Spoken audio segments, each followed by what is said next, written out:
ప్రస్తుతం మనం బేగంపేటలో ఉన్నటువంటి అర్జున్ కాలనీలో ఉన్నాం. ఇక్కడ చూడొచ్చు చాలా పెద్ద ఎత్తున కూడా ఇక్కడ ఉన్నటువంటి కాలనీ వాసులు గత కొద్ది రోజులుగా భయభ్రాంతులకు గురవుతూ ఉన్నారు. ఎందుకు గురవుతున్నారంటే ఇక్కడ పక్కనే ఉన్నటువంటి ఎయిర్పోర్ట్ సంబంధించి కూడా వాళ్ళంతా కూడా కొంతమంది నివాసితులకైతే ఇప్పటికే నోటీసులు పంపించారు. నోటీసులు పంపించడంతో మరి గతంలో ఏదైతే హైడ్రా కావచ్చు, మూసీకి సంబంధించి కావచ్చు, అక్కడ ఇండ్లను ఏ విధంగా కూలగొట్టారో మా ఇండ్లను కూడా అదే విధంగా కూలగొడతారంటూ కూడా ఇక్కడ ఉన్నటువంటి ఏదైతే నివాసితులు చాలా భయాందోళనకు గురవుతూ ఉన్నారు. నోటీసులు ఇవ్వకుండా కూడా చాలామంది కూడా ఇప్పటికే మరి ఏదైతే మరి రోడ్ల మీదకి వచ్చి కూడా కొద్ది మొత్తంలోనైతే నిరసన కూడా తెలియజేస్తూ ఉన్నారు. ప్రస్తుతం మనతో పాటు ఇక్కడ కాలనీకి సంబంధించి కూడా మరి కాలనీ వాసులు కూడా ఉన్నారు. ఇక్కడ చూడొచ్చు పూర్తి మొత్తంలో ఇక్కడ ఉన్నటువంటి ఇండ్లు కూడా మరి చాలా దారుణమైనటువంటి పరిస్థితులు ఉన్నాయి. ఇక్కడ ఉన్నటువంటి నివాసితులు కూడా డైలీ లేబర్స్ చేసుకుంటేనే వీళ్ళు జీవనం కొనసాగిస్తున్నటువంటి పరిస్థితులు కనబడుతూ ఉన్నాయి. ఇక్కడ ఉన్నటువంటి కాలనీ వాసులు అంటే సుమారు 20 నుంచి 30 వేల వరకు నివాసితులు కూడా ఇక్కడ మరి రోజు కూడా రాత్రుల్లో భయాందోళనకు గురవుతూ ఉన్నారు. ఏ ఉదయం మాకు నోటీసులు వస్తాయో గతంలో హైడ్రాలో ఏ విధంగానైతే ఇండ్లు కూలగొట్టిరో ఆ విధంగానే మా ఇండ్లు కూడా కూలగొడతారా అంటూ కూడా ఇక్కడ ఉన్నటువంటి కాలనీ వాసులు వాపోతున్నటువంటి పరిస్థితి మనం విజువల్స్లో చూడవచ్చు. చాలా పెద్ద ఎత్తున కూడా వైఆర్టీవీకి తెలుపుకోవడానికి ఇక్కడికి వస్తున్నటువంటి పరిస్థితి. మనం వీళ్ళతోటి నేరుగా మాట్లాడించే ప్రయత్నం చేద్దాం. చెప్పండి, ఎందుకు ఇంత భయాందోళనకు గురవుతూ ఉన్నారు? ఎందుకంటే ప్రజాప్రభుత్వం ఉంది తెలంగాణలో, ప్రజల పక్షాన మాట్లాడుతున్నా అంటూ కూడా రేవంత్ రెడ్డి అనేక సందర్భాల్లో తెలిపిండు. మీరు ఇంత డిసప్పాయింట్ గురవుతూ ఉన్నారు, ఎంత భయపడుతూ ఉన్నారు? ఎందుకు? ఇది గత 2 నెలల నుంచి నడుస్తుంది సార్. గెజెట్ వచ్చింది, ఎయిర్పోర్ట్ ల్యాండ్లలో కట్టుకున్న వాళ్ళకు తీసేస్తాము, గ్రౌండ్ ఫస్ట్ అన్నారు. అసలు గ్రౌండ్ ఫస్ట్ అనేది క్లారిటీ లేదు. ఎయిర్పోర్ట్ అథారిటీ వాళ్ళు 1 నెల కింద వచ్చారు, కొన్ని బిల్డింగ్లలో ఫోటో దించారు. ఫోటో దించి హౌస్ నెంబర్, ఓనర్ పేరు రాసుకున్నారు. రాసుకొని వెళ్ళిపోయారు. ఏం క్వశ్చన్ చేయలే. సర్వే నిర్వహించారు ఇక్కడికి వచ్చి మామూలుగా వచ్చిర్రు. కొన్ని బిల్డింగ్లో చూసిర్రు. చూసి ఆ ఫోన్ నెంబర్లు బిల్డింగ్ ఓనరు ఆ ఫోటో తీసుకురు. ఏం క్వశ్చన్ చేయకుండా వెళ్ళిపోయారు. సీదా వెళ్ళిపోయినాక మామూలుగా అప్పుడప్పుడు కంటోన్మెంట్ వాళ్ళు వస్తే ఇల్లు కడితే చూసి వెళ్ళిపోతారు కదా, అలాగనే అనుకున్నారు. దాని తర్వాత ఒక 20 రోజుల తర్వాత పోస్ట్ ఆఫీస్ నుంచి నోటీసులు పంపించారు. నోటీసులు ఏం పంపించారు, దాని విషయం ఏంటంటే మీరు బిల్డింగ్ ఎవరు పర్మిషన్ ఇచ్చారు, ఇది కంటోన్మెంట్ ఏరియా, కంటోన్మెంట్ నుంచి మన బోర్డు నుంచి మీరు ఎవరైనా బిల్డింగ్ కన్స్ట్రక్షన్ పర్మిషన్ తీసుకున్నారా? ఓకే. ఇంకోటి ఎయిర్పోర్ట్ అథారిటీ నుంచి పక్కన ఉంది కాబట్టి ఎయిర్పోర్ట్ అథారిటీ నుండి హైట్ ఎన్ఓసి ఏమన్నా తీసుకున్నారా అని నోటీస్లో ఉన్నది. ఇవి మీరు ఏమున్నాయో మీ పేపర్లు తీసుకొని మాకు సబ్మిట్ చేయండి అని చెప్పారు. మా దగ్గర ఏ పేపర్లు ఉన్నాయి? మా దగ్గర ఉన్న పేపర్లు ఒకటే, నల్ల bill, current bill, ACB cantonment ఇచ్చిన నంబర్, సీసీ రోడ్లు ఉన్నాయి, నల్లలు ఉన్నాయి. మాకు ఎటువంటి ఎన్ఓసి లేదు, ఎటువంటి పర్మిషన్ తీసుకోలే. ఆయన కట్టినా నేను కట్టినా ఒకరిని చూసి ఒకరు కట్టుకున్నారు. 30 గజాల జాగా. ఇగో ఇదైతే 15 గజాలే ఉంటుంది. ఈ 15 గజాల పిల్లలు ఉన్నారు, ఒక్కొక్క రూమే పైన ఇట్లా కట్టుకోరు. ఇప్పుడు వచ్చి అప్పుడు 17 సంవత్సరాలు ఉన్నప్పుడు ఎయిర్పోర్ట్ రన్నింగ్లో ఉన్నప్పుడు ఏ బాధ లేదు. ఈ ఎయిర్పోర్ట్ బంద్ అయినాక ఇప్పుడు బాధ చేస్తారు. ఏందో ఏం అర్థం కాదు. ఇంకోటి పబ్లిక్ తిరిగే ఇలా ప్యాసింజర్లు ఏం ఎక్కే అంటే ఇక్కడ ఉన్నటువంటి ఎయిర్పోర్ట్ని శంషాబాద్ తరలించారు. ఇక్కడ కేవలం విఐపికి సంబంధించిన ప్లేన్సే మాత్రం ఇక్కడ ల్యాండ్ అవుతూ ఉంటాయి. మరి అట్లాంటి నేపథ్యంలో ఎందుకు రాద్ధాంతం చేస్తున్నారు అనుకోవచ్చు? అదే అర్థం కావట్లేదు సార్. ఎయిర్పోర్ట్ వివిఐపి 2 ఎమ్మెల్యేలు ఒక మినిస్టర్ పోతాడు, కానీ ఈడ వేల మంది వస్తారు. ఇప్పుడు ఫ్లైట్ కుడితే వివిఐపి 1-2 ఉంటారేమో, ఇక్కడ ఫ్లై కుడితే 2,000 మంది 3,000 20,000 మంది ఉన్నారు. వీళ్ళందరూ ఏడ చంపుతావు? ఇంకోటి నీకు రన్వే ముందు లేదు, మాది బస్సు పక్కన ఉన్నాం. ఒకవేళ ఫ్లైట్ మూమెంట్ కావాలన్నా కూడా రన్వే మీదకి లేము. రన్వే ముందు ఉంటే హైట్ ఉంటే మీరు తీయండి, దాని ఓకే. మాది పక్కన ఉంది, మీకు సంబంధం లేదు, ఎయిర్పోర్ట్కి ఎటువంటి అభ్యంతరం లేదు. ఇప్పుడు ఎటు వచ్చి ఈ టైంలో అన్ని బిల్డింగ్లు కట్టుకున్నాక ఎయిర్పోర్ట్ బంద్ అయింది. ఎత్తులో ఉండడం వల్ల సిగ్నలింగ్ ప్రాబ్లం ఏమన్నా వస్తుందని మీకు ఏమన్నా చెప్పారా? ఏమీ చెప్పలేదు సార్. మీ పర్మిషన్ ఉందా లేదా నోటీస్ ఇచ్చారు, దీన్ని సబ్మిట్ చేయమన్నాడు. ఇది ఇప్పుడు ఏం చేసి మా దగ్గర ఏమైనా ఉంటే సబ్మిట్ చేస్తాం, మా దగ్గర ఏమీ లేదు. ఏం లేకుండా కరెంట్ బిల్ ఎట్లా ఇచ్చారు, ఇంటి పన్ను ఎట్లా ఇస్తూ ఉన్నారు, ఎట్లా ఎన్ని రోజుల నుంచి కాలేయంలో తీస్తూ ఉన్నారు? ఇక్కడ మేము ఇది 50 ఏళ్ళ నుంచి ఉన్న బస్సు, 50 ఏళ్ళ నుంచి. అప్పుడు ఫుల్ పెద్ద బండి వస్తే ఇంట్లో గిన్నెలు సౌండ్ వస్తుండే. అట్లాంటి మూమెంట్ నుంచి ఎయిర్పోర్ట్ ఇక్కడ నుంచి శంషాబాద్ వెళ్ళిపోయినాక డెవలప్మెంట్ స్టార్ట్ అయింది. సీసీ రోడ్లు, డ్రైనేజ్, మాకు మాకు అంతా భరోసా వచ్చింది. కంటోన్మెంట్ వాళ్ళు కూడా ఇల్లు కట్టుకోమని చెప్పారు. వాళ్ళే మాకు అబ్జెక్షన్ చేయలే. ఒకవేళ ఇట్లాంటిది అబ్జెక్షన్ ఉంటే కట్టుకోకపోవు. ఊర్లో భూమి అమ్ముకొని వచ్చారు అందరూ. ఊర్లో ఎకరనో 2 ఎకరాలు ఉంటే పిల్లలు పెళ్ళిళ్ళని ఇప్పుడు 20 ఏళ్ళకుంద చిన్న పాప ఇప్పుడు పెళ్ళి అయింది, పిల్లలు వాళ్ళ సంసారం వల్ల వాళ్ళకి ఒక రూమ్ పైన వేసి ఇవ్వాలి. అట్లా వేసుకోరు. రెంట్లో వాళ్ళు తీసుకోవట్లేదు. ఇక్కడ రెంట్ల కిరాయిలు లేవు. సొంతంగా 30 గజాల ఒక్కొక్క రూమే, పైన కొడుకు ఇంకో కొడుకు ఉంటే ఇంకో పైన అట్లా తీసుకొని బతురు. ఇక్కడ మొత్తం రెక్కాడదే కానీ దొక్కాడదే కానీ పబ్లిక్ ఇది. ఇక్కడ ఉన్న వాళ్ళంతా కూడా ఉన్న పొలంగా ఇల్లు కాల్ చేసి వేరే దగ్గరికి వెళ్ళండి, ఇక్కడ అంతా కూల్చివేతలు చేస్తామంటూ ఎయిర్పోర్ట్ అథారిటీ చెప్తే వెళ్ళి మళ్ళీ వేరే ప్లేస్లో ఇల్లు కట్టుకునే అవకాశాలు ఉంటాయి ఇక్కడ ఉన్నటువంటి వాళ్ళందరూ. ఈ పరిస్థితుల్లో ఇక్కడ నుంచి ఎవ్వరు పోరు. సావనన్న చేస్తారు కానీ బస్సుని వదిలే పరిస్థితి లేదు. ఎంతమంది రాని సస్తే మొత్తం బస్సు మొత్తం ప్రాణాలు తీసుకొని చంపి తీసుకోమని. ఎవరికి అంత ఎవడు రాలేడు, వచ్చినా ఈ నుంచి పోలేడు. ఎందుకంటే మేము కష్టపడి కట్టుకున్న ఇండ్లు ఇవి. ఎవడో దయాదాక్షిణ్యం మీద బతలేం. చేతనైతే మాకు సాయం చేయమని, అంతేగాని మా జోలికి రావద్దు, మా ఏరియాలో రావద్దు. ఏదన్నా ఉన్నటువంటి ముఖ్యమంత్రి రేవంత్ రెడ్డి గతంలో ఇదే నియోజకవర్గానికి ఎంపీగా ప్రాతినిధ్యం వహించిండు. ప్రాతినిధ్యం వహించిన సమయంలో ఇక్కడికి వచ్చి అందరు కూడా ఇళ్ల పట్టాలు ఇస్తానని చెప్పిండు స్వయంగా ఆయన్నే చెప్పి. మరి ఇప్పుడు ముఖ్యమంత్రిగా ఆయనే పాలననే తెలంగాణ కొనసాగుతుంది. మరి ఆయన కలిసే ప్రయత్నం చేసిరా? కలిసినప్పుడు ఆయన ఏం చెప్పిండు మీకు? మేము ఇప్పుడే పబ్లిక్లు అందరికీ అర్థమవుతుంది. ఈ టీవీలు చూసి అందరికీ ఎంపీ దగ్గరికి, ఎమ్మెల్యే దగ్గరికి పోయి లేదా ఇక్కడికే పిలిపించి అన్న మా పరిస్థితులు ఉన్నాయి, మీరు రిప్రజెంటేషన్ ఇక్కడ మీరు పోయి రేవంత్ రెడ్డి సార్తో, మేము పోయి డైరెక్ట్ పోలేము కదా. మా ఎమ్మెల్యే ఉన్నాడు, ఇప్పుడు సిట్టింగ్ ఎమ్మెల్యే మాకు గణేష్ చంద్ ఉన్నాడు. ఆయన మా సమస్యను తీసుకొని రేవంత్ రెడ్డి సార్ దగ్గరే చెప్పాలి. ఇంకోటి ఆయన ఎంపీగా చేసిండు, మా బస్సు మీద అవగాహన ఉంది, ఆయనకు కంటోన్మెంట్ మీద పూర్తి అవగాహన ఉంది కాబట్టి మాకు సాయం చేస్తారని అనుకుంటున్నాం. వాళ్ళు మేము పోవడం కంటే వాళ్ళు వచ్చి ఇట్లనే మీరు ఇంటర్వ్యూ ఎట్లా తీసుకోరో ఇక్కడ సమస్యలు ఏమున్నాయి, ఎంపీ వచ్చి ఒక రోజు తిరిగి మీ సమస్యలు ఏమున్నాయి, మీకు ఎందుకు భయపడుతున్నారు, నేను మాట్లాడతా, మీరు నిమ్మలంగా ఉండండి. సిట్టింగ్ ఎమ్మెల్యే కాంగ్రెస్ ప్రభుత్వానికి చెందినటువంటి ఎమ్మెల్యే శ్రీ గణేష్, ఆయన ఏమన్నా ఇక్కడికి వచ్చి మీకు భరోసా ఇచ్చే ప్రయత్నం ఏమైనా చేసిండా ఇన్ని రోజుల నుంచి? ఇప్పటిదాకా ఈ విషయం మీద ఎమ్మెల్యే సార్ ఏం మాట్లాడలేదు. ఇప్పుడు మేము అడుగుతాము, ఫోన్ చేసి మాట్లాడతాం, లేదంటే పిలుస్తాం, అన్న మా ఏరియాలో అందరు భయపడుతున్నారు మీరు వచ్చి చేయండి అని చెప్పి అడుగుతాం, పిలిపిస్తాం. వస్తే ఓకే, లేదంటే క్యాంప్ ఆఫీస్కి పోయి అడుగుతాం. ఎందుకంటే మా అవసరం, ఎలక్షన్ల ఓట్ల టైంలో వాళ్ళు వస్తారు, ఇప్పుడు మా అవసరం కాబట్టి మేము పోతాం. ఏం పోతాం, ఎంపీ దగ్గర కూడా పిలుస్తాం. తెలంగాణ నుంచి 2 కేంద్ర మంత్రులు ఉన్నారు, మల్కాజ్గిరి సిట్టింగ్ ప్లేస్ కూడా బీజేపీ పార్టీదే. మరి ఎందుకు మిమ్మల్ని పట్టించుకోవట్లేదు ఇప్పటి వరకు కూడా? వాళ్ళు ఇప్పుడు లైట్ తీసుకురు. ఇప్పుడు నోటీసులు అందరికీ రాలేదు కదా, ఒక 20 మందికో 30 మందికే వచ్చినాయి. ఈ 30 మందితో అయిపోతుంది అనుకుంటారు. 30 మందికి పోయి 3000 మందికి వస్తాయి నోటీసులు. ఇప్పుడు చాలామందికి అర్థమైతలేదు. నాకు రాలేదని సంతోషం పడరనుకో, అప్పుడు 30 మంది పోయి 3000 మందికి వస్తాయి. అప్పుడు అందరు బాధపడాలి.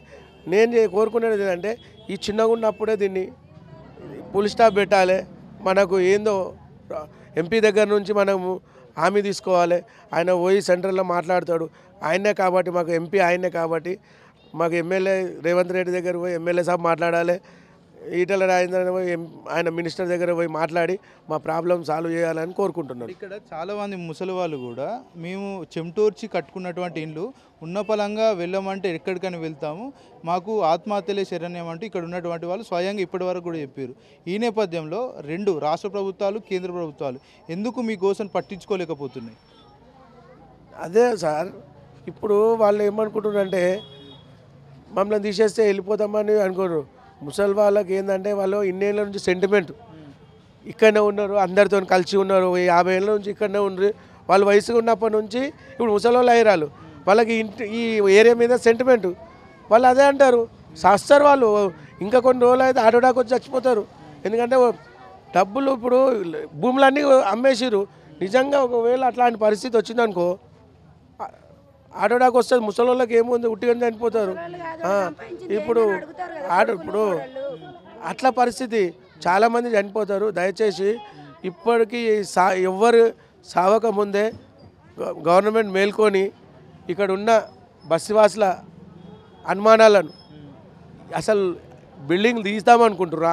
ఇప్పుడు నోటీసులే ఇంక ఇవ్వలేదు ప్రభుత్వం, మరి ఇక్కడ ఉన్నటువంటి ప్రజలు ఎందుకు ఇంత భయాందోళనకు గురవుతా ఉన్నారు సార్? నోటీసు ఇగో ఇదే నోటీసు, ఇది నోటీస్ ఇవ్వకపోవడం ఏంది? కొంతమందికి ఇచ్చారని చెప్తున్నారు. కొంతమందికి, ఇప్పుడు కొంతమందికి ఎందుకు ఇస్తారు? అందరికి ఇచ్చారు అనుకో ఏమవుతుంది, మొత్తం హంగామా అయిపోతుంది, మంటలు వేస్తుంది. ఇక్కడ అవకాశాలు ఉన్నాయి అందరికి ఇచ్చేటువంటి మూమెంట్ ఉంది సార్. ఇప్పుడు అందరు బిల్డింగ్లు కట్టుకోరు, అందరికి ఇస్తారు. ప్రత్యేకంగా నాకే ఇచ్చడానికి కాదు, 30 మంది పోయి 300 మంది అవుతుంది. ఈ 30 మందితోనే అనుకున్న 3000 మందికి వస్తుంది. అప్పుడు ఈ 15 వాళ్ళు ఇవన్నీ అనుమానాలు ఎవరు చెప్పాలి? ఈ అనుమానాలు తీర్చాలి బాధ్యత ఎవరిది? లోకల్గా ఉన్న మా లీడర్లు, మా ఎమ్మెల్యే సాబ్, మా ఎంపీ సాబ్. ఇగో ఈ ఫ్లోర్ ఉంది, సిగ్నలింగ్ ఇబ్బంది ఉంది, ఫస్ట్ ఫ్లోర్ ఉన్నది, సెకండ్ ఫ్లోర్ ఇట్లా ఉంది, మీరు ఇంతే మట్టుకు తీసేసుకోండి, మిగతాది మీ ఇళ్ళకి ఏం కాదు. ఒక భరోసా చెప్పాలి, వాళ్ళు చెప్పాలి. ఇప్పటిదాకా ఇప్పుడు బస్సు లీడర్లు కాంగ్రెస్ వాళ్ళు బీజేపీ వాళ్ళు ఇద్దరు ఉంటుంటారు. ఎలక్షన్లో భాగంగా ఇక్కడికి వచ్చి ఓట్లు అడిగారు, మరి వాళ్ళు ఏమంటున్నారు మీరు ఇప్పుడు అడిగితే? ఈడ లీడర్లు తిరిగిన లీడర్లు ముందుకు రారు. ఎందుకు రారంటే నేను టీవీలో మాట్లాడానుకో, అరే అన్న ఏమంటాడో, ఎందుకు చెప్పినావు అని అంటాడేమో, ఇట్లా ఓలోలాలు భయపడతారు. మేము ఏ ఫోల్కి మేము ఇండివిజువల్, మాకు అందరూ ఒకటే, మాకు పబ్లిక్ అంతా పబ్లిక్తోనే ఉంటాం. కాబట్టి దయచేసి ఒకటే సార్, మాకు ఎమ్మెల్యే ఎంపీ వచ్చి మా బస్సులో పర్యటించాలి, మా ఏరియాలో విజిట్ చేసి మా ఏరియాలో ఉన్న పబ్లిక్ అనుమానాలు నివృత్తి చేస్తే జర ప్రశాంతంగా వస్తారు, ప్రశాంతంగా హాయిగా ఉంటుంది. అసలు ఎంత పోతుంది? బిల్డింగ్లు పోతున్నాయా? లేకైనా ఒకడు అంటాడు 150 ఫీట్లు కట్టింగ్ అవుతుంది అంటారు. 150 కట్టింగ్ అయితే వీళ్ళ బతుకులు ఎక్కడ పోవాలి? పోనీ బిల్డింగ్ ఒక ఫ్లోర్ పోతుందా, 2 ఫ్లోర్ పోతా? పోనీ ఇంత హైట్ అనేది ఉండాలి. అదన్నా చెప్తారు. అస్సలు సార్ ఎయిర్పోర్ట్ అథారిటీకి మా బస్సు మీద ఎటువంటి అథారిటీ లేదు. వాళ్ళకి ఏం సంబంధం? ఇక్కడ ఎయిర్పోర్ట్ బంద్ అయిపోయింది. సిగ్నలింగ్ ఏముంది? ఎంత ఉందో అవసరం ఉంటే సిగ్నలింగ్ గురించి చెప్పు. మళ్ళీ డెవలప్ చేస్తామంటున్నారు. వీళ్ళందరినీ చంపి డెవలప్ చేసుకోమని, బస్సు పబ్లిక్ని చంపేసి డెవలప్. పబ్లిక్ లేని డెవలప్ ఎందుకు సార్? ఏది డెవలప్ చేసినా పబ్లిక్ గురించే కదా. మరి మొత్తం బస్సుని తీసేయాలనుకుంటురా? ఏదో ఉంది గవర్నమెంట్ దగ్గర, ఏదో వేరే ప్లానింగ్ ఉందా ఏముందో తెలియదు. అదంతా ఇప్పుడు మెల్లమెల్లగా ఖాళీ ఫస్ట్ ఇప్పుడు నోటీస్ ఇద్దాం, సెకండ్ ముందు పోదాం, ఈ ఫీలింగ్తో చేస్తున్నారు. మరి లాస్ట్కి వస్తే ఏం జరుగుతుంది అనేది క్లారిటీ లేదు. ఓకే అమ్మా, మీరు చెప్పండి, ఎన్నేళ్ళ నుంచి ఇక్కడ ఉంటుంది? 40 ఏళ్ళ సంది ఉన్నాం సార్. ఇక్కడ 40 ఏళ్ళ సంది ఉన్నాము. పెద్ద బాయి బొందలు లేక ఉన్నది సార్. ఖాళీ రోడ్డు మీద 10 అంతస్తుల 10 లారీల మట్టి పోసుకొని మా వాకిట్లలో ఉన్నాము. ఇంతకు నీళ్లు రోతలు ఇక్కడనే ఎయిర్పోర్ట్ కిందకి వెళ్ళి పెద్ద వాగుండే, ఆ వాగు కిందకి వెళ్ళి నీళ్లు, రోతలు, పీనుగలు అన్నీ కొట్టుకొని వస్తే మా ఇండ్లకు, ఆ గుడిసెల ఇండ్లకు, రేకుల ఇండ్లకు 3-4 పాములు చంపేసిన మా నీళ్ళకి వెళ్ళి కొట్టుకొని వచ్చి ఇంతకు నీళ్ళు వచ్చినాయి. 4 రోజులు కూడా ఇండ్లలో ఉన్నాం సార్. ఇండ్లలో ఉండి కూడా ఈ ఊళ్ళలో భూములు అమ్ముకొని, జాగాలు అమ్ముకొని సార్, మాకేమి 1000 గజాలు లేవు. పొడుగులనేమో 20 ఫీట్లు, అడ్డంలో 15 ఫీట్లు. ఆ 15 ఫీట్లలోనే మేము ఇండ్లు కట్టుకొని ఉన్నాం. బాత్రూమ్ అంతా ఇల్లు ఒక్క రూమ్లో. మరి ఆ రూమ్లు మేము ఊళ్ళల్లో ఆస్తులను నమ్ముకొని ఇక్కడ వచ్చి జాగాలు కట్టుకున్నాము. ఇప్పుడు లేచిపోమంటే మేము ఎట్లా లేచిపోవాలి? మేము ఎవ్వరం కూడా ఈ బస్తలకి వెళ్ళి మేము పోనేపోము. మాకు ఎట్లా చేస్తారు గవర్నమెంట్ చేసిపోవాలి. అంతకుముందు ఏమన్నా ఇట్లా నోటీసులు ఇచ్చుడు, ఇళ్ళ నుంచి వెళ్ళిపోండి లేదు సార్. ఆ ఎయిర్పోర్ట్ కూడా అసంతకు ఉండే, ఆ గోడని గూలగొట్టి, పాత గూలగొట్టి ఆ గోడని సంత జరిపేసిండ్రు. ముందుగాల కూడా అడికిడికి ఇట్లా దుకాణాలు లేకుండే అవన్నీ గూలగొట్టిపించింది మేడం వచ్చి, ఒక ఆమె వచ్చి అవన్నీ గూలగొట్టి ఎయిర్పోర్ట్ కూడా మళ్ళీ కడిపించి సంత మాకు ఏ నోటీసు రాలేదు. మేము ఎక్కడ పోము, మా ఉన్నోళ్ళు అందరూ ఇండ్లు ఉండాలి సార్. ఇందిరా మిల్లు ఇచ్చి పొమ్మంటే మీరు పోతారా ఇండ్లకి? మా ఇంట్లో మాకు ఉండాలి. లేని వాళ్ళకి ఇవ్వండి. ఇప్పుడు ఇందిరమ్మ ఇల్లు లేని వాళ్ళకు, అప్లై చేసుకున్న వాళ్ళకు, లక్షల సంఖ్యలో అప్లై చేసుకున్న వాళ్ళకు ఇవ్వండి. ఉన్న వాళ్ళకు తీసేస్తామంటే అది న్యాయసమ్మతం కాదు కదా. అది ఏదైతే ఉన్నదో ఉన్న జీవితాన్ని కవరా చేస్తాం అనేది అది కరెక్ట్ పద్ధతేనా?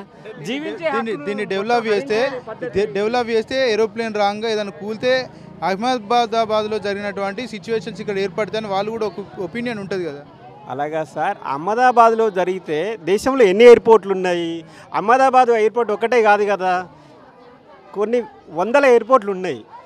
అన్నిట్లలో జరగదు కదా. ఎవరో ఆ యాక్సిడెంట్లో ఎవరో ఒకరు చచ్చిపోతారు. అయితే ఈ చచ్చిపోయినందువల్ల లక్షల మంది వాహనాలు బంద్ చేసుకొని తిరుగుతారా సార్? అట్లా అన్ని లక్షల మంది వాహనాలు బంద్ చేసుకొని తిరుగుతారా? అట్లాంటి అభివృద్ధి ఎట్లా జరుగుతుంది అసలు? ఇది న్యాయం కాదు కదా. అది ఒక వ్యవస్థ, ఒక పద్ధతి ప్రకారం కట్టుకున్నారు ఆల్రెడీ. పర్మిషన్ ఉన్నదా లేదా మీ ఎవరేం అనలేదు కాబట్టి కట్టుకున్నారు. ఏమైనా సిచ్యువేషన్స్ ఇట్లా ఎదురైనాయా? అలాంటిది ఎప్పుడు లేదు అసలు. గోడే లేదు సార్. ఫస్ట్ మేము ఉన్నప్పటి నుంచి వెళ్ళి ఇక్కడ గోడే లేదు. మేము దాటిపోయేది దాంట్లో టాయిలెట్స్కు బాత్రూమ్కు అంతే బయలుగా వెళ్ళిపోతుంది డైరెక్ట్. అసలు ఎయిర్పోర్ట్ని దగ్గరికే పోయి నిలబడి చూస్తుంటాం అసలు. అలాంటిది ఇప్పుడు గోడ కట్టిన తర్వాత వాళ్ళకి అంతవరకే ఉన్నామనే ఫీలింగ్ మాలో ఉంది ప్రజలలో. ఇంకా మళ్ళీ ఇక ఇలాంటి ఫీలింగ్ అనేది మాకు ఇంతవరకు రాలేదు అసలు. ఒకవేళ అకస్మాత్తుగా ప్రభుత్వం కూలగొడితే ఇక్కడ ఉన్నటువంటి ఇండ్లను వేరే ప్రాంతంలోకి వెళ్ళి నివసించే అవకాశాలు ఉంటాయి, ఇండ్లు కట్టుకునే అవకాశాలు ఉంటాయి. ఆ అవకాశం ప్రభుత్వానికి చేతులు జోడించి విన్నపిస్తున్నాము. ఆ అవకాశం మా ప్రజలకు, ఇక్కడున్న నివాసులకు, బస్తీవాసులకు ఎట్లాంటి పరిస్థితుల్లో కల్పించకూడదు. లేదంటే మాకు బ్రతుకులు శూన్యమైపోతాయి అంత. ఈ ఏరియాలో ఉన్నటువంటి వాళ్ళు ధనికులా లేకపోతే పేదలా? కడుపేదలు వాచ్మెన్ పని చేసుకొని ఆటో రిక్షాలు నడుపుకొని మెల్లమెల్లగా 2 పిల్లలు 3 పిల్లలు చదివిపించుకుంటూ కట్టుకున్నారు. అంటే ఇప్పుడు ఒకటి మీద ఒకటి, అంటే 2 కొడుకులు ఉన్నారు, 3 కొడుకులు ఉన్నారు, 2 బిడ్డలు ఉన్నారు, 3 బిడ్డలు ఉన్నారు. వాళ్ళకు గూడైతే ఉండాలి కదా సార్, వదిలిపెట్టలేం కదా. అది మీరు వందల సంఖ్యలో ఇక్కడ భయపడతా ఉన్నారు. మరి ఇక్కడ ఉన్నటువంటి లీడర్లు ఎందుకు భరోసా ఇవ్వలేకపోతున్నారు? మీకు ఇవ్వాలి సార్, భరోసా ఇవ్వాలి. ప్రజలమైన మేము జీవించే హక్కును హరిస్తా అంటే అది న్యాయసమ్మతం కాదు. అది జీవించే హక్కును హరిస్తాము, మొత్తం కాలరాస్తామంటే అది ఎలా న్యాయసమ్మతం అవుతుంది సార్? అది నాది ఎయిర్పోర్ట్ గోడ ఉందని, అందరూ చాలా దగ్గర ఉందని, ఇంతకుముందు హైదరాబాద్లో ఏదో జరిగింది కదా, ఏది విమానాశ్రయంలో యాక్సిడెంట్, అది ఇక్కడ వరకు వస్తుందని మా అందరికీ భయం ఉంది. కానీ మేము ఇప్పటికి వచ్చి చాలా 40 సంవత్సరాలు అవుతుంది దరదాపు. ఈ బస్సు పేరు కూడా నేనే, అర్జున్ నగర్ బస్సు పేరు నేనే పెట్టినా. అప్పుడు స్తంభాలు లేవు, మాకు రోడ్డు లేవు, కరెంటు లేదు, అంత చీకట్ల పండేది, దీపాలు కూడా సరిగ్గా లేవు, అప్పుడు గ్యాస్ను కూడా దొరకపోయేది. అనేక విధాల కష్టపడి మేము ఎన్నో ఏళ్ళ నుంచి ఇక్కడ బతున్నాము. ఈరోజు వచ్చి మీరు ఖాళీ చేయాలి, 3 అంతస్తులు 2 అంతస్తులు చేస్తామని చాలామంది పబ్లిక్ను బెదిరిస్తున్నారు. కాబట్టి చాలామందికి ఇంటిమేషన్ వచ్చినట్టు చెప్తున్నారు. కాబట్టి మీరు దయచేసి మా అందరినీ మీలాగా, మీ కుటుంబంలాగా, మీ ఇంట్లో జరిగే మంచి చెడు కూడా మమ్మల్ని చూడాలని, మా అందరినీ ఆలోచించి మా అందరికీ మేలు చేయాలని మేము ఈ విలేకరి వాళ్ళతోని మేము మా యొక్క వినవం వినిపించుకుంటున్నాము. 40 ఏళ్ళ నుంచి ఉంటున్నాం అంటున్నారు కదా, 40 ఏళ్ళ నుంచి ఎప్పుడైనా ఇట్లా నోటీసులు పంపించడం జరిగిందా? అప్పుడు జరిగింది సార్, మామూలుగా జరిగింది. అప్పుడు కూడా మామూలుగా అయింది. కానీ మేము గిన్నాలు చేసిన తర్వాత ఆగిపిల్లు ఏది గోడ పక్క కొంత పోతే అవి అని కూడా అన్నారు సార్. అప్పుడు కూడా కొంత జరిగింది. కానీ ఇంత ఇంటిమేషన్ జరగలేదు, ఇంత బాగా ఎత్తున ఎప్పుడు జరగలేదు. ఇది ఫస్ట్ టైం జరగబట్టి. ఏ గవర్నమెంట్ పీరియడ్లో ఇబ్బంది కలిగింది మీకు? అప్పుడు ఫస్ట్లో అప్పుడు కాంగ్రెస్, తర్వాత ఇక టీఆర్ఎస్లో రాలే, మళ్ళీ ఇప్పుడు ఇది మళ్ళీ కాంగ్రెస్లో వచ్చింది అనుకో. ఇప్పుడు మళ్ళీ అదే జరుగుతుంది. అట్లా ఇక్కడ చాలా మంది పేదలు కనబడతా ఉన్నారు. కూలి పని చేస్తారు. ఓకే, ఇదంతా పేద అంటే వచ్చిన సర్కారే పేదల సర్కార్ అని రేవంత్ రెడ్డి చెప్తున్నాడు కదా, ఇంతమంది భయపడతా ఉన్నారు, భయాందోళనకు గురవుతా ఉన్నారు. ఏం చెప్పదలుచుకున్నారు ప్రభుత్వాన్ని? మేమేం లేదు, రేవంత్ రెడ్డికి మేము అంతా బీదోళ్ళం కాబట్టి మా బీదోళ్ళకు నువ్వే మేలు చేయాలి, కానీ నువ్వు ఇట్లా మాకు ధైర్యం చెప్పి మీకు ఇంటిమేషన్ అందరికీ ఇవ్వాలని, మంచి చేయాలని మా కోరిక రేవంత్ రెడ్డి గారికి, ముఖ్యమంత్రికి మా యొక్క విన్నపం. అంటే ఇక్కడ వాస్తవాలు చూసుకుంటే ఏరోప్లేన్ కనుక ఒకవేళ కూలిపోతే పెద్ద ఎత్తున ప్రమాదాలు జరిగే అవకాశాలు ఉంటాయి. వాళ్ళన్నది కూడా నిజమే కదా. అట్లాంటి పరిస్థితుల్లో మీరు వేరే దగ్గర చూపెట్టి ఇల్లు చూపెడితే మీరు వెళ్ళే అవకాశాలు ఉంటాయి. మంచి ఆ విషయంలో ఆయన ముందుపడి ఆయన హామీ ఇస్తే మేము ఆయన చెప్పినా మేము వింటాం. ఎక్కడైనా సరే ఇల్లు ఉంటే సరిపోద్ది అంట. సరిపోతుంది మళ్ళీ అందరికీ. ఎయిర్పోర్ట్ వచ్చి విమానం కూలివి పబ్లిక్ను ఇట్లా అయ్యే బదులు ఆయన వచ్చి ఇంటిని సర్వ్ చేసి మాకు మంచి చోట అందరు జాగాలు ఇచ్చి ఇల్లు కట్టిస్తే చాలు. ఇక్కడ ఉన్నటువంటి పరిస్థితులు చూస్తే చాలా మంది పేదవారు లాగానే ఉన్నారు. ఏం చేస్తూ ఉంటారు రెగ్యులర్ ఇక్కడ ఉన్న వాళ్ళు? ఏంటన్నా ఇళ్ళలో పోయి కూలి చేస్తారు, కూరగాయలు అమ్ముకుంటారు, కూలి పని పోతారు. అన్నీ చాలామంది 90%, ఒక 10% తప్ప 90% మొత్తం చాలా బీదోలు సార్. ఈ ఇష్యూకి సంబంధించి కంటోన్మెంట్ ఎమ్మెల్యే శ్రీ గణేష్ను కలిసే ప్రయత్నం ఏమైనా చేసిరా మీరు? ఇంతవరకు ఏం కలవలేదు సార్. ఆయన కూడా మా ముందుకు ఏం ఇంతవరకు రాలే. ఎలక్షన్ టైంలో వచ్చింది, ఎప్పుడు రాలే. వస్తే రావచ్చు, చెప్పలేము కూడా మనం. ఇప్పుడు ఉద్యమాలు చేసేటప్పుడు కూడా ఎమ్మెల్యే రావాలి, ఎంపీ రావాలి, కార్పొరేటర్ రావాలి, అందరూ దిగుతారు. ఇంకా టైం, ఇంకా ఉద్యమం చేసే టైం రాలే, ఇంకా వస్తుంది. ఇంకా వచ్చేటప్పుడు అందరు వస్తారు. ఏం చెప్తారు ఫైనల్గా? ఎందుకంటే శ్రీ గణేష్ ఇక్కడ రావట్లేదు అంటున్నారు. చెప్తాం 40 ఏళ్ళ నుంచి ఉన్నాం కాబట్టి మాకు మేలు చేయమని చెప్తాం. మేమంతా నివసిస్తున్నాం ఇక్కడ, కూలి పని చేసేవాళ్ళము, కూలి చేసి బతకటోళ్ళమని, మాకు మంచి చేయమని చెప్తాం. ఒక దిక్కేమో ప్రభుత్వం ఇందిరమ్మ ఇల్లు అని ఇస్తూ ఉన్నది, మరో పక్క చూసుకుంటే అంతా కూడా భయపెడతా ఉన్నది ఏదైతే విమానాశ్రయం సంబంధించి అధికారులు. మరి ఒకవేళ కనుక ఉన్న పలంగా వెళ్ళమంటే మీరు ఎట్లాంటి పరిస్థితులు ఉంటాయి మీ దగ్గర? మాకు పూర్తి హామీ ఇచ్చి మాకు అన్ని చూపించిన తర్వాత అప్పుడే పోతాం. అంతసేపు ఎటుపోం, ఇక్కడ కదలేదే లేదు, ప్రసక్తి లేదు. మాకు అన్నీ చూపించి మాకు అన్నీ చేసిన తర్వాతనే అప్పుడు ఇక్కడికి వెళ్ళి కదిలేదు ఉంటుంది. అంతసేపు కదిలేదు ఉండదు. ఎంతమంది ఉంటారు ఈ కాలనీలో? అరే దగ్గర కాలనీ మొత్తం కాదన్నా 1,00,000 మంది చిల్లర ఉంటారన్న ఈడ. వార్డు 2లో 1,00,000 మంది చిల్లర ఉంటారు. ఇది కూడా ఓట్లు తీసేసింది సార్. పూర్ణలో ఏదో ఓట్లు పోయినాయట, ఏదో ఆ ఏరియా కంటోన్మెంట్ ఏరియాలో పూర్ణలో పోయినాయట. ఇక్కడ మా ఏరియా కూడా కంటోన్మెంట్ ఎలక్షన్లో ఓట్లు తీసేసిండు. ఒక ఎంపీకి ఎమ్మెల్యేకి వేయమంటారు, కంటోన్మెంట్కి వేయొద్దంటారు ఈడ.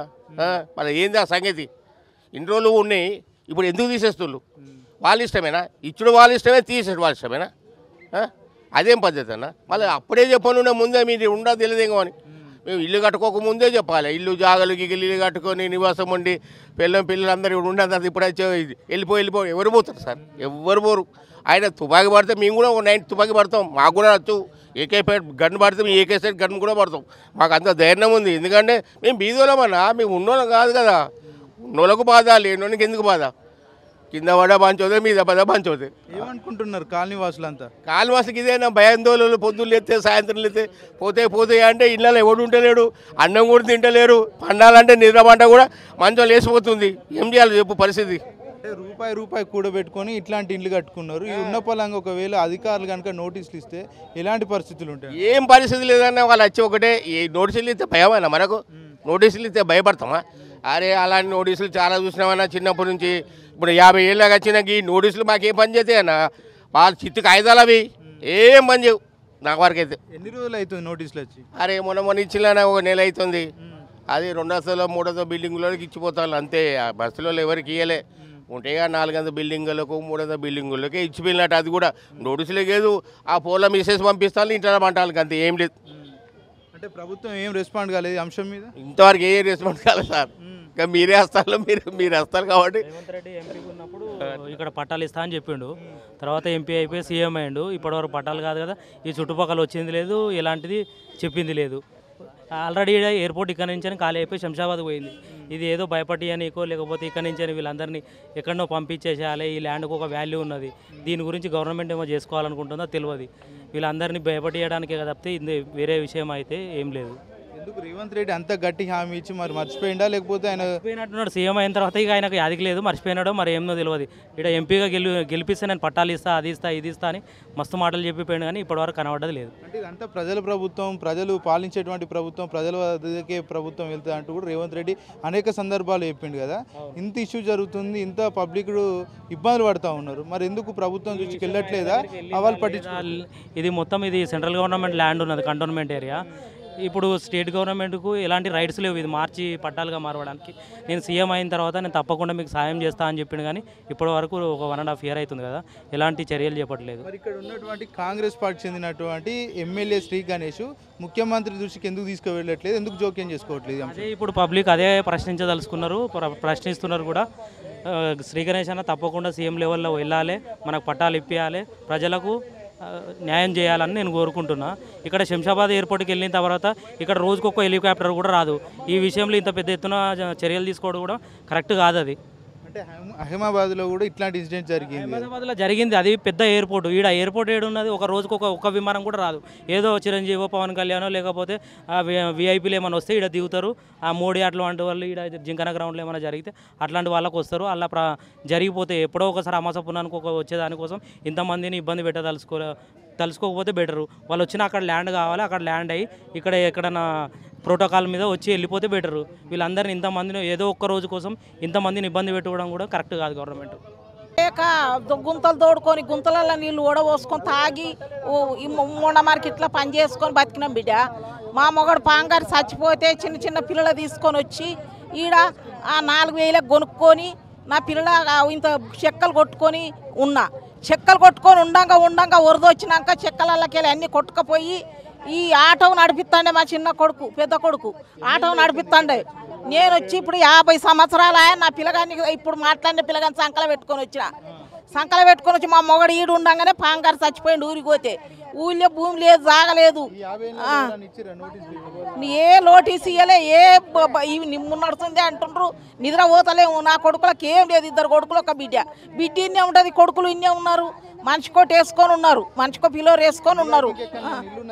నాకు ఇల్లు ఏడలేదు. నాకు కావాలంటే చూడుండ్రి, నా ఆధార్ కార్డు మీద చూడుండ్రి, ఏం లేదు. ఈ గూడుకు తప్ప 3 గూడులు ఇచ్చినా ఉన్నా. ఊళ్ళో భూమి లేదేం లేదు. అసానత్వం మా ఆయన పాంగారు చచ్చిపోతే చిన్న పిల్లలు తీసుకొని వచ్చున్నా. దీపాలు పెట్టుకొని ఉన్నాం, నీళ్లు దొరకలే. ఆడ చెక్ పోస్ట్ కాడ బిందెలు తెచ్చుకొని గిలాసడు దాక్కుంటున్నాం. ఈ గుంతలు తోడుకొని గుంతల నీళ్ళు పచ్చగుంటే పోయి ఉడబోసుకొని బట్టలు విండుకొని తానాలు చేసి మోండ మార్కెట్ట కూలి చేసుకున్నా. నేను కూలి చేసుకొని పిల్లలు సాదుకున్నా. ఇవాళ గూడు తీసేస్తా అంటే నా పిల్ల పరిస్థితి ఎంగాలి. ఏనుగు మిల్లు మీద కాకి కదా గూడు పెట్టుకున్నాం బిడ్డ. ఈ ఏనుగుములు తీసేస్తే ఎక్కడ పోవాలి? మాకు గూడు పంట పండించుకున్న తలాలు పోయినాయి, మొత్తం తలాలు పోయినాయి, ఏం లేదు. 3 ఇండ్లే ఉన్నాయి. బిడ్డకి ఇల్లే, కొడుకు ఇల్లే, ఇల్లే ఉంది, ఏం లేదు. ఇట్లా ఎందుకు చేస్తున్నారు మరి? అప్పటి నుంచి ఎందుకు చేయలే? కరెంట్ ఎందుకు ఇచ్చిండు? నల్లలు ఎందుకు ఇచ్చిండు మాకు? అప్పటి నుంచి ఎందుకు ఇవ్వలేదు? అప్పటి నుంచి బెదిరిస్తే మేము ఎక్కడన్నా చూసుకుందాం కదా బిడ్డ. లక్షల్లో 2 ఎకరాల భూమి ఉండగా అడ్డి పావుషేరు అమ్మకొచ్చుకొని కూడా ఈడ కట్టుకున్న నా పిల్లలు పోయి వ్యవసాయం పని చేయరు. చిన్నప్పటి నుంచి ఇక్కడనే ఉన్నారని నా పిల్లలు ఇక్కడే పెద్దగా అయినరు, ఇక్కడనే చదివినరు, ఇక్కడనే ఏదో పని చేసుకుంటారు. సెంటర్ గవర్నమెంట్ ఉన్నట్టున్నాం బిడ్డ. ఈడ చుట్టుమెట్టుగా మోండ మార్కెట్ల కూలి చేసుకొని బతాను. ఇప్పటికి కూడా వస్తాడు, ఓట్లప్పుడు వస్తాడు. ఇప్పుడు కనవాడు ఓట్లప్పుడు వస్తాడు. మరి ఇక మరి గెలిపించాం. మమ్మల్ని గిట్ల నోట్ల మట్టి పోతాడని మాకేం తెలుసు? గెలిపించినాం మేము. మీరంతా ఇంత భయపడతా ఉన్నారు. ఇక్కడ ఇంత భయపడ్డా కూడా ఎమ్మెల్యే ఎందుకు వస్తలేడు? రాత్రి నుంచి తిండి లేదు, తికాన్ లేదు, ఒక్కటే ఏడుపులు. ఏం చేసినావు మాకు? ఏం సంపాదించినావు? మేము ఎక్కడ పోవాలి అంటున్నారు మాకు కూడా. ఏం చేసినావు? పొద్దున్న నుంచి కంటికి నీరు లేదు, అన్నే కూర్చున్నాం. ఇప్పుడు వచ్చి నరసింహ వచ్చి రమ్మంటే వచ్చిన. మాకు ఏం ఆధారం లేదు బిడ్డ, గిదే ఆధారం. ఏం ఆధారం లేదు, ఎక్కడ ఆధారం లేదు. ఊరికి పోయినా కాడ ఊరిలో ఏం లేదు, ఏది లేదు. మా ఆయన చిన్నగా ఉండగా పిల్లగాలు చిన్నగా ఉండగా పాంగారు చచ్చిపోయాడు. పిల్లల సంకల పెట్టుకొని వచ్చిన్నాయి. ఈడ ఎంత అంటే 2 ఎకరాల భూమి అడ్డికి పావుషేరు అమ్ముకొని వచ్చిన బిడ్డ. వీళ్ళు పని చేయరు, ఏం చేయరని 60,000 ఎకరం అమ్ముకొని వచ్చిన. వచ్చి అది ఖర్చు కాదు, రాయం కాదు. ఇప్పుడు కోట్లు వస్తున్నాయి 2 ఎకరాల భూమికి. అప్పటికంత అడ్డి పావుషేరు అమ్ముకొచ్చుకొని ఇంత గూడేసిన ఇద్దరికి. దాని మీద రోగాలు ఉన్నారు అంతే, ఏడేం లేదు. ఏ ఆఫీసర్లు ఎవ్వరు చెక్ చేయలేదు బిడ్డ. చెక్ చేస్తే మేము గింతను ఇట్లా మట్టి పోసుకుంటాం, గింత వచ్చేదాకా ఉంటామా? ఎవ్వరు మా ఇంటికి నంబర్ వేసిపోయిరి, కరెంటు బిల్లు ఇచ్చిరి, నల్లలు ఇచ్చిరి. అప్పుడు నీళ్ళు లేక దీపాలు పెట్టుకొని ఉన్నాం, చెక్కలు కొట్టుకొని భయపడుకుంటా. మరి ఈ బిల్లింగ్ల గింత దవలాపాయదాకా ఎందుకు కూకున్నాడు? ఇప్పుడు ఎందుకు తీసేస్తాడు? మాకేం లేదు బిడ్డ. ఆధారు సచ్చుడే పిల్లలు, మేము చచ్చుడే, ఏం లేదు. పిల్లలకి స్కూళ్ళకు ఏదానికి అన్ని సౌకర్యం ఉందని ఈడు ఉన్నాం. కానీ ఎక్కడ నన్ను అందరు తెలిసిన వాళ్ళు పోయారు, కానీ మాకు పైసలు లేక ఏం లేక ఇక ముఖ్యమంత్రి ఈ 3 రోజులు నోటీస్ ఇచ్చి 3 రోజుల నుంచి మాకు ఇక ఏది అర్థం కాలేదు. మీరు వచ్చేదాకా అర్థం కాలేదు.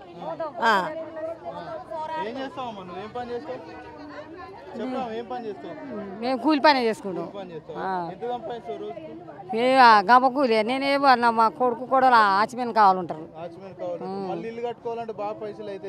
మరి ఏముంది? ఏమి లేదు, ఏం కట్టుకోలేదు. సావే ఉంది, ఏమి లేదు. మేము కట్టింది ఏమి లేదు. మేము కొనుక్కొని మేము కట్టుకుంది ఏం లేదు. మా దగ్గర ఏం లేదు. ఏం కడతాం? మేము ఏం కట్టుకుంటాం? ఉన్న ఊళ్ళదంతా అమ్ముకొచ్చుకొని ఇక్కడ కట్టుకున్నాం. ఏం లేదు మాకు, ఏం లేదు, ఏం లేదు. కూలి పని కొడుకు కోడలు ఆచిపోయిన కావాలంటారు. కోడలు ఇండ్ల పని పోతుంది. గెలిపించిన ఎక్కడ పోతాం? ఎక్కడ చచ్చిపోతాం? ఇంత ఈసం తెచ్చి మనిషితో వచ్చి మీ ప్రభుత్వం మీరే ఉండుర్రి. గెలిపించింది ఏమిటికి అందుకే కదా గెలిపించింది మేము ప్రభుత్వం అని చెప్తున్నారు. అదే అందుకే పేదలకే మంచి చేసిన మేము చేస్తే అందుకే సావాలని ఆయన గెలిచింది అందుకు మమ్మల్ని తీసి పారేస్తా అందుకే. ఇప్పుడు కేసీఆర్ ఉన్నప్పుడు ఎప్పుడైనా ఇట్లా నోటీసులు ఇచ్చి ఎన్నరు రాలే మాకు ఎన్నరు రాలే. ఇప్పుడు ఈయన అన్న కాంచే ఇప్పుడే మీ 5-6 రోజుల నుంచే ఈ నెల రోజుల నుంచి వస్తుర్రు మాకు. ఈ వస్తే మాకు భయమే ఇక ఇది లేదు తిక్కలేదు. నిన్న వాళ్ళు వచ్చిపోతే ఏడ్చుకుంటూనే కూర్చున్నాం బువ్వ తినకుండానే. ఇక మా మీరు చెప్పురమ్మా కేసీఆర్ ఉన్నప్పుడు ఎట్లుండే ఇప్పుడు ఎట్లుండేది? అన్నీ ఏం రాలే ఏది రాలే మంచిగానే ఉంది కానీ ఇప్పుడే ఈ 2 నెలలు 3 నెలలు బట్టే వస్తుంది అంతేగాని ఇక చేస్తే ఈ ప్రజలు అందరు చంపి అలా జాగానే అలా తీసుకోమను అంతే. ఏం పని చేస్తారు మీరు? నేను ఇంటికానే ఉంటాను. నా కాళ్ళు నడవరావు. నేనేం పని పోను. కిరాయికి ఉండకుండా గిత్త గుడిసుంది అంతే. ఏం లేదు. నాకు బిల్డింగ్ లేదు ఏది లేదు. ఒక రూమ్ ఉంది అంతకు తప్పించి ఏం లేదు. మాది ఇక బతుకు నేను కాళ్ళు నడవరాక ఇంటికానే ఉంటా. నా కొడుకు పోతాడు పనికి అంతే. అంటే ప్రభుత్వం కూడా ఒక కాడ ఊలింది కదా వేరే రాష్ట్రంలో, అట్లా ఊలుతుందేమో అని మీ అందరి మమ్మల్ని అంటారు కావచ్చు. పోతే కూలని అందులోనే చచ్చిపోయే బాకీ ఉంటే చస్తాం. కానీ ఇంత అన్యాయంగా ఇట్లా ప్రజలను కష్టపెట్టడం అయితే న్యాయం కాదు. ఇప్పుడు మీ ఎమ్మెల్యే ఎప్పుడన్నా నచ్చిండమ్మా ఈ అంశం మీద మిమ్మల్ని ఏమైనా కలిసి? కూలితే 100 మంది చచ్చిపోతాం వచ్చా కానీ 1000 మంది జీవితాలు ఖరాబ్ చేసేందుకు. నమస్కారం. ఇక్కడ ఈ బస్తీ ఈ ఏరియా 40 సంవత్సరాల నుంచి ఇక్కడ ఫౌండేషన్ లేవాడి గుడిసెలు వేసుకున్నారు, ఇండ్లు కట్టుకున్నారు. ఇవాళ ఇప్పుడు 5 సంవత్సరాలు కాలేదు 10 సంవత్సరాలు కాలేదు, ఒక 40 సంవత్సరాల నుంచి ఇక్కడ కంపల్సరీ వేసుకొని ఉన్నారు. ఇప్పుడు ఏదో మనకు ఈ 30 మనకు ఎందుకంటే ఇప్పుడు 2 సంవత్సరాల దాకా కూడా చాలా మంచిగా ఉన్నది. ఇంతకుముందు ఎన్టీ రామారావు ఉన్నప్పుడైనా, రాజశేఖర్ రెడ్డి ఉన్నప్పుడైనా, చంద్రబాబు నాయుడు ఉన్నప్పుడైనా, వీళ్ళందరూ గవర్నమెంట్ ఉన్నప్పుడు మనకు చాలా మంచిగా జరిగింది. కేసీఆర్ ప్రభుత్వంలో కూడా ఇక్కడ ఏం జరగలేదు, ఏం ప్రాబ్లం కూడా కాలేదు. కాబట్టి ఇప్పుడు 20 నెలలే కాంగ్రెస్ వచ్చి 20 నెలలకు 20 ముచ్చట్లు ఇక వినబడుతున్నాయి. ఒకసారి ఇక ఇది కూడా కొడతామన్నాడు, ఒకసారి అది కూడా కొడతామన్నాడు. ఇవన్నీ ప్రాబ్లాలు జరుగుతున్నాయి. జనాలు కూడా చాలా భయపడుతున్నారు. కాకపోతే ఇక దీని గురించి ఈ ఏరియా పబ్లిక్ దేనికైనా రెడీ ఉన్నారు, ఎంత ఫైట్ అయినా చేయగలుగుతారు. ఇంత భయాందోళనకు గురవుతున్నారు ఇక్కడ ఉన్నటువంటి ప్రజలు. మరి ఇక్కడ ఉన్నటువంటి ఎమ్మెల్యే, స్థానిక ఎమ్మెల్యే ప్రభుత్వంలో ఉన్నారు. ఆయన ఎందుకు దీంట్లో జోక్యం చేసుకోలేకపోతున్నాడు? మీ అందరికి ఎందుకు భరోసా ఇవ్వలేకపోతుంది? వాస్తవమే కానీ ఈ గవర్నమెంట్ కూడా సరిగా లేదు, ముఖ్యమంత్రి కూడా సరిగా లేడు. కాబట్టి కాకపోతే ఆ ముఖ్యమంత్రి సరిగా లేక కూడా ఎమ్మెల్యే ఆడికి పోలేకపోతుండు, ఏం చేయలేక కూడా పోతుండు. అసలు గవర్నమెంటే బాగలేదు, ముఖ్యమంత్రి సీట్లో కూర్చున్న ఆయన కూడా బాగలేడు. అంటే గతంలో ఎంపీగా ఉన్నప్పుడు మీ అందరికి పట్టాలు ఇస్తాను రేవంత్ రెడ్డి ఇక్కడికి వచ్చి చెప్పిండు కదా, మరి ముఖ్యమంత్రి అయిన తర్వాత ఎందుకు రాలేకపోతున్నాడు? మీ సమస్యలన్నీ ఎందుకు పట్టించుకోలేకపోతున్నాడు? ఆయన ఎక్కడైనా కానీ ఇప్పుడు నాలల పొంటి కానీ మూరల పొంటి కానీ ఇక్కడ గరీబోళ్ళు గుడిసెలు వేసుకుంటాడా కంపల్సరీ దాన్ని ఒక హైడ్రా తీసుకొచ్చి అంత గరీబోళ్ళ గుడిసు ఇల్లు కూల్చుడే చేస్తుండే. కానీ ఇప్పటిదాకా మాత్రం ఒక ఇల్లు కట్టించింది లేదు, ఒకటి ఏం చేసింది లేదు. ఆయన మొత్తం అన్నీ ఊలగొడుతుండు. పేదలందరూ కూడా ఇందిరా మిల్లు కట్టిస్తున్నామని ప్రభుత్వం చాలా గొప్పగా చెప్పుకుంటుంది. అవి స్టార్ట్ అయిన వాళ్ళు కూడా ఇప్పటి వరకు బిల్లు రాలేదు. మేము విలేజ్లలో తిరిగినా కానీ ఎక్కడ పోయినా కానీ బిల్లు అయితే రాలేదు. ఎవరైతే మేము ఇల్లు కూలగొట్టుకొని మాకు బిల్లు రాలే ఏం రాలే గవర్నమెంట్ ఇబ్బంది పెడుతుంది, మీరు ఇల్లు కూలగొట్టుకోకూర్రి, మీకు గవర్నమెంట్ కూలగొట్టుకోమన్నా మీరు కూలగొట్టుకోకూర్రి, మీకు బిల్లు రాదు, మీరు రోడ్డు మీద ఉంటారు, గుడిసెలు వేసుకుంటారు, కూలగొట్టిన వాళ్ళు కూడా మీరు కూలగొట్టుకోకూరని చాలామంది చెప్తారు. కాంగ్రెస్ ప్రభుత్వం ఏర్పడిన నాటి నుంచి నేటి వరకు కూడా పేదలే రోడ్ల మీదకి వచ్చి పూర్తి మొత్తంలో ఆందోళన చేస్తూ ఉన్నారు, భయభ్రాంతులకు గురవుతూ ఉన్నారు. కాంగ్రెస్ ప్రభుత్వం అంటేనే పేదల ప్రభుత్వం అని పదే చెప్తుంటుంది కదా, మరి పేదలను ఎందుకు ఇంత కక్షపూరితంగా వివరిస్తున్నారు అనుకోవచ్చు? ఇక కాంగ్రెస్ ఎప్పుడు వచ్చినా కానీ కంపల్సరీ మేము గరీబోళ్ళ ప్రభుత్వం అంటారు, పేదల ప్రభుత్వం అంటారు. కానీ ఆ పేదోళ్ళకి అన్యాయం చేస్తారు, అన్ని కూలగొడుతుంటారు, చేస్తుంటారు. చాలా ఇవాళ సీటు గురించి ఆలోచిస్తారు కానీ గరీబోళ్ళని మాత్రం చాలా ఖరాబ్ చేస్తారు. వాళ్ళు ఇంద్రమ్మ ప్రభుత్వం అంటేనే ఇల్లు కట్టించే ప్రభుత్వం అని చెప్తా ఉంటారు. మరి రేవంత్ రెడ్డి కూడా ఇంద్రమ్మ రాజ్యాన్ని ఇక్కడ కొనసాగిస్తా అని చెప్తా ఉన్నాడు. మరి ఇంద్రమ్మ రాజ్యం కొనసాగిస్తున్నప్పుడు ఇండ్లన్నీ కూడా ఇట్లా కూల్చడం, హైడ్రా కావచ్చు, మూసి కావచ్చు, ఇప్పుడు ఉన్నటువంటి ఇక్కడ విమానాశ్రయం పరిస్థితుల్లో కూడా కూల్స్తారని కూడా మీరు భయాందోళనకు గురవుతుంది. ఎందుకు ఇలాంటి పరిస్థితులు కొనసాగుతున్నారంటే ఇప్పుడు సిటీలో ఏమున్నాయంటే ఇవన్నీ కూలగొడుతుంటే వాళ్ళు వీళ్ళు ఉన్నోళ్ళు వాళ్ళు వీళ్ళు డబ్బులు ఇస్తారు. డబ్బులు ఇస్తే గవర్నమెంట్ కూడా మంచిగా నడుస్తుంది. అయితే ఇట్లా భయపడిస్తేనే మనకు ఉన్నోళ్ళు ఇక్కడ సిటీలు ఉన్నోళ్ళు మనకు డబ్బు ఇస్తారన్న ఉద్దేశంగా ఇది ఒక పని పెట్టుకున్నాడు రేవంత్ రెడ్డి. అయితే ఈ కూలగొట్టుడు పని పెట్టుకున్నాడు. నా కుర్చీ ఎప్పుడు కూలుతుందో అన్నట్టుగా వాళ్ళ పార్టీలో వాళ్ళకే భయం ఉండి కూడా ఇవన్నీ ఆయన ఏం చేయాలనేది కూడా ఆయనకు అర్థమవుతలేదు. అంటే చాలా చోట్ల ఇక్కడ చూస్తే గుడిసెలు కూడా ఉన్నాయి ఇక్కడ ఉన్నటువంటి నివాస ప్రాంతంలో. మరి వాళ్ళంతా కూడా బీదల్లాగానే కనబడుతున్నారు, పేదల్లాగానే కనబడుతున్నారు. వాళ్ళు ఈ ప్లేస్ కాల్ చేసి వేరే దగ్గరికి వెళ్ళి ఇల్లు కట్టుకునే పరిస్థితులు ఉంటాయా, రెంట్లు కట్టేటువంటి పరిస్థితులు అన్నీ ఉంటాయా? ఎక్కడ ఉండే ఇక్కడ కూలి చేసుకుంటే బతికి జనాలు. కాకపోతే ఎక్కడైనా కానీ ఇది ఇప్పుడు మళ్ళీ ఈ విలేజ్లకు అక్కడికి ఇక్కడికి ఎక్కడోళ్ళు అక్కడ వెళ్ళిపోవాల్సింది. కానీ ఇక సిటీలో ఉండే పరిస్థితి అయితే ఈ ఏరియా తీస్తే సిటీలో ఉండే పరిస్థితి అయితే లేదు. చాలామంది అయితే ఊళ్ళకే వెళ్ళిపోతారు. ఇక్కడ బతుకు తెరువే లేదు, అసలు ఇక వాళ్ళకు ఏం ఆధారమే లేదు. గతంలో ఏదైతే రియల్ ఎస్టేట్ వ్యాపారం రోజు రోజు పెరిగింది, లాభాల పడే నడిచింది. ఇప్పుడు ఇట్లా ఇండ్లు కొట్టడం ద్వారా రియల్ ఎస్టేట్ వ్యాపారం ఏదన్నా డెవలప్ అయ్యే అవకాశం ఉంది. ఎందుకంటే ముఖ్యమంత్రి రేవంత్ రెడ్డి కూడా ఆ రియల్ ఎస్టేట్ సంస్థ నుంచే బయటకు వచ్చిన వాస్తవం. కానీ కాకపోతే ఆయన ఎందుకు ఇట్లా చేస్తున్నా మాకు అర్థమవుతలేదు. కానీ ఆ రియల్ ఎస్టేట్ నడవాలని కూడా ఆలోచిస్తలేడు ఆయన. ఒక నీకు ఏ బిజినెస్ అయినా గరీబ్ వాళ్ళది ఒక చాయ్ బండి కానీ, ఒక అరటి పళ్ళ బండి కానీ, ఒక ఫుట్పాత్ బండి ఏ చేయాలన్నా కానీ వాళ్ళంతా భయంతో బతురు. ఏం బిజినెస్లు నడతలేవు, మార్కెట్ దెబ్బతిన్నది. ఏకనా ఇప్పుడు ఈ 3 సంవత్సరాలు మనం ఎట్లా కడతామో దేవుడు అని అప్పులు తెచ్చుకునే బతికే పరిస్థితి ఉన్నది. ఇప్పుడు కేసీఆర్ 10 ఏళ్ళు చేసిన దానికంటే రేవంత్ రెడ్డి 2 ఏళ్లలో చాలా గొప్పగా అభివృద్ధి చేసినట్టు కూడా కాంగ్రెస్ నేతలు చెప్తున్నారు. నిజమే అంటారు? ఏం లేదు. ఏకనా ఆయన 10 ఏళ్ళు చేసిన డెవలప్మెంట్ అప్పులు కూడా ఇప్పుడు ఈ 2 సంవత్సరాలనే 20 నెలలనే అంతకన్నా ఎక్కువ చేసిండు ఈయన అప్పులు. డెవలప్మెంట్ మాత్రం ఎక్కడ కనబడతలేరు. జనాలు ఎక్కడ చూసినా కానీ భయపడే సంతోషంగా బతికింది లేదు. ఎవడన్నా ఇల్లు కట్టుకుందామన్నా భయపడుతున్నారు. ఎందుకు ఎప్పుడు కూలగొడతారు అని. ఒకటి ఏదైనా మార్కెట్లో ఏదైనా చేయాలన్నా కానీ చాలా భయపడుతున్నారు. ఏ బిజినెస్ లేదు. గరీబ్ వాళ్ళంతా చాలా భయంతో ఉన్నారు. ఇప్పుడు సంతోషంగా లేరు. ఎంతమందికి నోటీసులు ఇచ్చారు ఈ ప్రాంతంలో? మినిమం ఇక్కడ ఈ ఏరియాలో ఒక 50-100 మందికి ఇవ్వచ్చు. రెండోటి అది రకరకాల విషయాలు వినబడుతున్నాయి. కానీ దీనికి రాష్ట్ర ప్రభుత్వం పట్టించుకొని కూడా ఏమైనా చేయాలంటే కూడా చేయగలుగుతుంది. కానీ రాష్ట్ర ప్రభుత్వం కూడా ఏం పట్టించుకుంటలేదు దీనికి.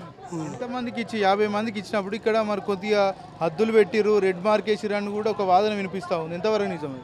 అటువంటివి అయితే ఇప్పుడు మనకైతే ఇప్పుడు ఏం లేదు. అదే ఆ హద్దులు పెట్టి మార్కింగ్ ఇచ్చింది కాక కాకపోతే ఎదురు ఆ బిల్డింగ్ ఎవరిదైతుందో వాళ్ళకే కంపల్సరీ అది నోటీస్ ఇచ్చారు, ఫోన్లలో మెసేజ్ పెట్టారు. కానీ ఇక నీకు ఇంత పోతుంది అంత పోతుంది అయితే మార్కింగ్ ఏం పెట్టలేదు. అంటే G+3 వాళ్ళకు నోటీస్ ఇచ్చారని చెప్తా ఉన్నారు. మిగతా వాళ్ళు ఎందుకు భయాందోళనకు చెందుతూ ఉన్నారు? ఎందుకంటే 1 ఫ్లోర్ 2 ఫ్లోర్లకు ఇబ్బంది ఏముండదు. కాకపోతే అంటే ఇప్పుడు ఆ విషయం ఈ బ్రస్ట్ గ్రౌండ్ ఉండాలంటున్నారు. ఈ మీది చేస్తారు అవసరం అనుకుంటే ఈ ఏరియా కూడా తీసేస్తుండొచ్చు. రెండోటి వాళ్ళు ఏదో పెద్ద ప్లాన్ మీద ఉన్నారని ఇక ఇప్పుడు పోయిన వాళ్ళు పోకముందు ఉన్న వాళ్ళు అందరు రేకులు ఉన్న వాళ్ళు కూడా చాలా భయపడుతున్నారు. ఈ ఏరియా మొత్తం పోతుందేమని. ఏ నోటీసులు ఇచ్చారని 2 నెలల నుంచి జరుగుతుందండి. మాకు కూడా ఎవరో తెలియదు. మా అంటున్నారు మీడియా వస్తుంది. ఈ మీడియా కూడా వస్తుంది. మా గురించే వస్తుంది. మా బాధల గాథలు పట్టించుకొని ఆడదాకా వెళ్ళటానికే వస్తుంది మీడియా కూడా. మాకు ఇప్పుడు మేము ఇల్లు కట్టుకుంటే నాకు 3 కొడుకులు, మా వారు చనిపోయారు. మేము ఇక మరి పెళ్ళిళ్ళు అయినాయి. మరి తలకు పని చేసుకున్నాం. మరి పిల్లలకు సంబంధాలు వస్తలేవు. మరి అవన్నీ ఇళ్ళకి మరి కట్టుకుంటేనే కదా మరి పిల్లలు. 30 గజాల్లో ఒక బాత్రూము, ఒక రూము. మేము ఇంతమంది ఎవరైనా వచ్చినా పోయినా మేము మా బాధలు మేము పడుతున్నాం. ఇల్లు కట్టుకునేటప్పుడు ఎవరు రాలేరు, వద్దని చెప్పలేరు. మా ఎస్బీది ఇచ్చారు. కరెంటు బిల్లులు ఉన్నాయి మాకు. మేము నల్ల బిల్లులు ఉన్నాయి, నల్ల కలెక్షన్ వేశారు. మొన్న పెద్ద పైపుల్లో లైన్లు వేశారు, రోడ్లు వేశారు. ప్రతి ఒక్క ఎమ్మెల్యే వస్తాడు, కొబ్బరికాయలు కొడతారు, పోతారు. ఇప్పుడు ఎందుకు అబ్జెక్షన్ చేస్తున్నారు మమ్మల్ని? ఎక్కడో ఏమో జరిగిందని మమ్మల్ని ఏంది? మా వల్ల ఇబ్బంది ఏమి లేదు. అది రౌండ్ తిరిగి అటు వెళ్ళిపోతుంది. మేము పక్కకున్నాము. మాకు ఆనాడులేంది ఈనాడేంది? ఎక్కడో జరిగిందని మమ్మల్ని ఇచ్చేయటం ఏంటి? మాకు మాత్రం ఇబ్బంది పెట్టొద్దు. నోటీసులు ఇచ్చారు? మాకు నోటీసులు ఇవ్వలేదండి. ఏ నోటీసులు లేదు. ఇక ఇట్లాగే భయభ్రాంతులు, హార్ట్ ప్రాబ్లం ఉండాలి, చనిపోతున్నారు, భయభ్రాంతులు అయిపోతున్నారు. అప్పుడు మీరు ఎందుకు భయపడుతున్నారు? భయమే కదండి. నీదంటే నాదంటే భయమే కదా. ఏడదాకా వచ్చిందో ఏంటని కంటి మీద నిద్రలేదు, అంత భయం వేస్తుంది. మరి ఒక్క ఎమ్మెల్యే రాలేదు, మరి శ్రీ గణేష్ గారు రాలేదు, ఈటల రాజేంద్ర అన్న రాలేదు. మరి మాకు కూడా వచ్చి మరి ఇట్లా కాదు ఈ సమస్య ఇట్లుందని మాకు కూడా చెప్తే కథ ధైర్యంగా ఉంటుంది. అందరు రావాలని మేము కూడా కోరుకుంటున్నాం. రేవంత్ రెడ్డి ప్రభుత్వం వచ్చినాక అందరికి పట్టాలు ఇస్తా అన్నాడు కదా, మరి ఆయన కలిసే ప్రయత్నం చేశారు? కలవలేదు. ఇప్పుడు కలుస్తాం. మేము కూడా రేపు ఎల్లుండి వెళ్ళిపోతాం. శ్రీ గణేష్ కూడా అన్నాడు మాకు పట్టాలు ఇప్పుతామని. ఆ ఈటల రాజేంద్రన్ కూడా అన్నాడు పట్టాలు ఇప్పుతామని. పట్టాలు ఇప్పుతారని మేము అందరం మిమ్మల్ని గెలిపించాము. మేము మా అన్న మాకు కావాలి అంటుంటాడు, మాకు అండదండ ఉంటాడని మేము అందరం గెలిపించుకున్నాం.